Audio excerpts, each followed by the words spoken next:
Bulai Tawa, we love Today FM. Today FM rocks. Bulaminaka, I'm Linda Form, a student Suva.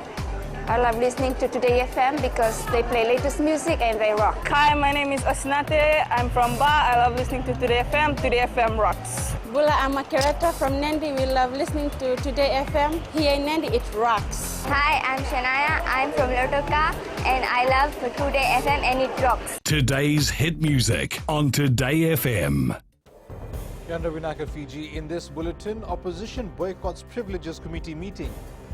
PM updates Parliament on PIFS meeting outcome. And ASPEN Medical to operate in Fiji from next year. From the studios of FBC Suva, Edwin Nang. Opposition leader Sitiveni Rambuka and fellow MP Andi Lithia and Gioni Mbaravi boycotted the Privileges Committee meeting yesterday afternoon. Rambuka and Andi Lithia were part of the committee tasked to deliberate on matters involving Prime Minister Vorengem Bainimarama and National Federation Party President Pio Tikonduandua. Rambuka and Andi Lithia did not turn up for the first meeting yesterday. FBC News has confirmed that after the Parliament session, Sadelpa MPs collectively agreed that Rambuka and Andi Lithia will not attend the Privileges Committee meeting. According to the party, a motion should be brought up by a member of Parliament if any matter is to be deliberated by the Privileges Committee. Sadelpa also wants equal representation on the committee itself. Privileges Committee Chair Veena Bhatnagar, when contacted by FBC News, refused to comment. FBC News understands the committee plans to continue meeting as they still have a quorum. Sadelpa leader Sitiveni Rambuka has not responded to our queries despite several attempts, while other party MPs are hesitant to go on record. Although her party is boycotting the Privileges Committee, Opposition Whip Linda Tambuya earlier told FBC News that the findings of the committee must be appropriate.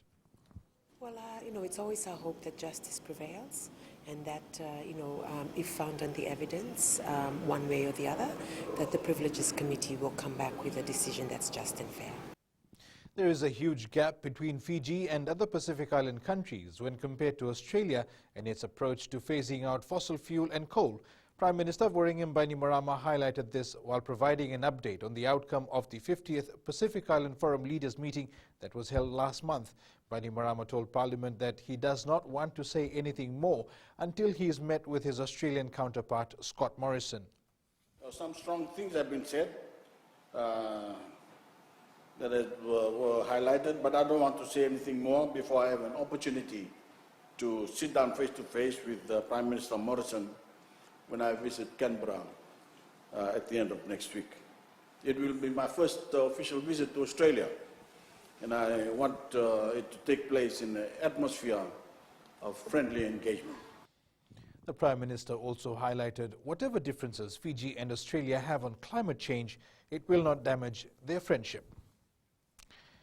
Australia-based ASPEN Medical Limited will take over operations at the Lotoka and Ba hospitals by the first half of next year. Minister for Economy Aya Syed Kayum confirmed this in Parliament, saying the two hospitals will also undergo name changes. Apenisa Waingarondovu reports. The partnership, which was supposed to come to fruition this year, is currently under the observation period as the government is looking at the requisite arrangements. They've already started their own procurement system in respect to call for tenders for the purchase of necessary medical equipment and supplies. And again, Mr. Speaker, sir, the hospital has put in place the new enterprise resource planning system that will allow for the streamlining of the process information across both hospitals. A new assets register has also been developed at both hospitals to ensure everything is accounted for, especially when ASPEN takes over the management. There has not been an asset register done for quite some time for the hospital, which will of course give us a good understanding of the staff levels, the equipment, the supplies, and any additional expert staff that will be required in respect of expediting the commissioning of the two hospitals. Just by way of interest, Mr. Speaker, so only recently, in the big cleanup, literally, of Lotoka Hospital, they removed 22 truckloads of written off equipment, other furniture, etc., that has been cluttering the corridors.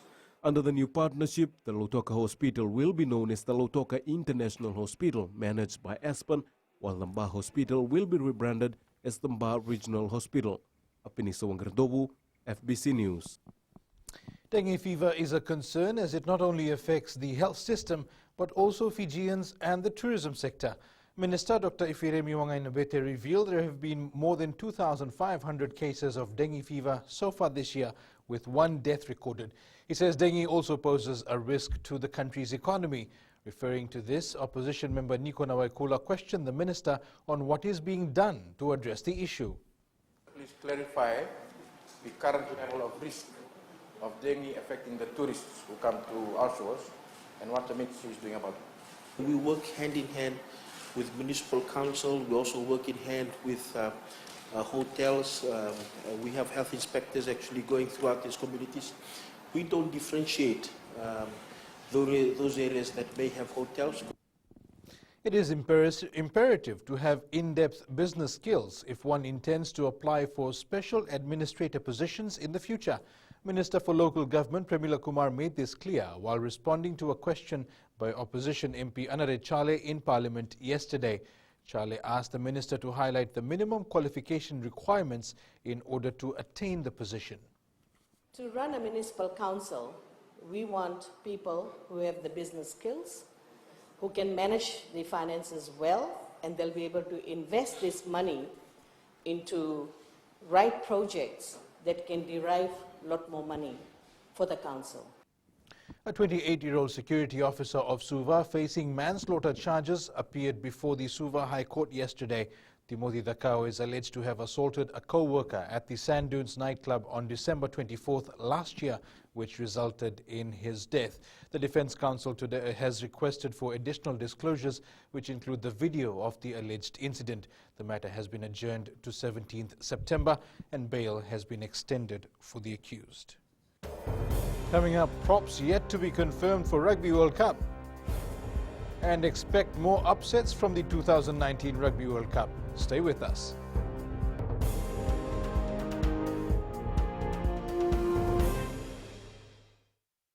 Bula na lang ko siya ba? Dotali tanga mo rongo sirma ko na do fijo na kasi. Bula ya verni come lo toca. Dotali vio na radio fijoan ando mai viti. Na vango merre telawa. Go ngai tabua. Ando tali takana rongo na radio fijoan nando mai viti. Bula go ngai no keimba. Ando tali takawale na rongo na radio fijoan nando mai viti. Na wali. Ano dango saniter kwati. Ando tali takabagalebu na rongo na radio fijoan eno sorry. Radio Fijiwan nando mai viti.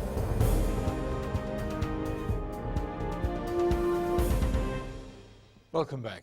As preparations for the Rugby World Cup near completion, there is still no confirmation on which prop will be dropped from the Fiji Airways Flying Fijian squad before they head to Japan. The team presented their itatau to President Chochi Kondote yesterday.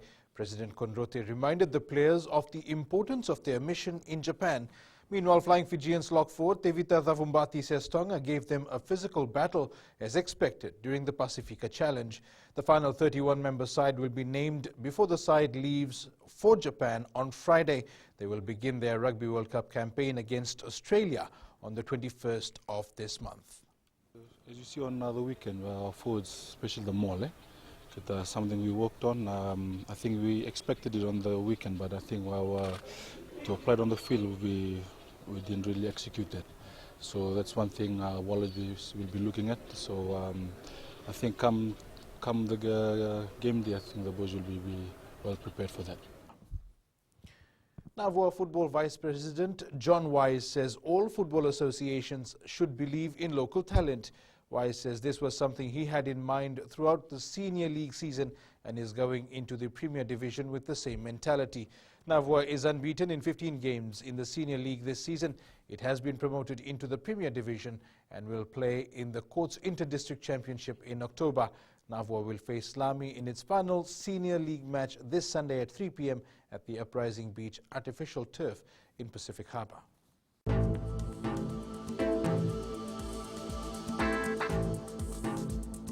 Mostly fine conditions in the morning will give way to cloudy conditions and showers in the afternoon around the country. Marine forecast is for east to southeast winds 20 to 25 knots, rough seas, moderate southerly swells. And that was your FPC Morning News. Remember to join us at 1 p.m. and 7 p.m. for our major bulletin. For these stories and others, you can also tune in daily to our sister radio station Gold FM. That's it from me for now. Have a good morning.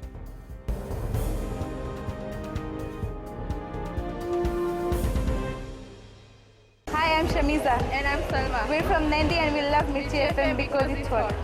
My name is Rajnita Lata and I'm from Vatulaloba. और हम सब मिर्ची FM सुनता है because it's hot. Hi, my name is Vinita. I'm from Lambasa. I love listening to Mirchi FM. It's number 1. हमारा नाम सागर रेड्डी है. हम लोग स्कूल में, हम लोग घर में और कहीं भी रहता हम लोग खाली मिर्ची एफएम सुनता. गौल टाउन तावा में मिर्ची एफएम दागो मामा. Mirchi FM, it's hot.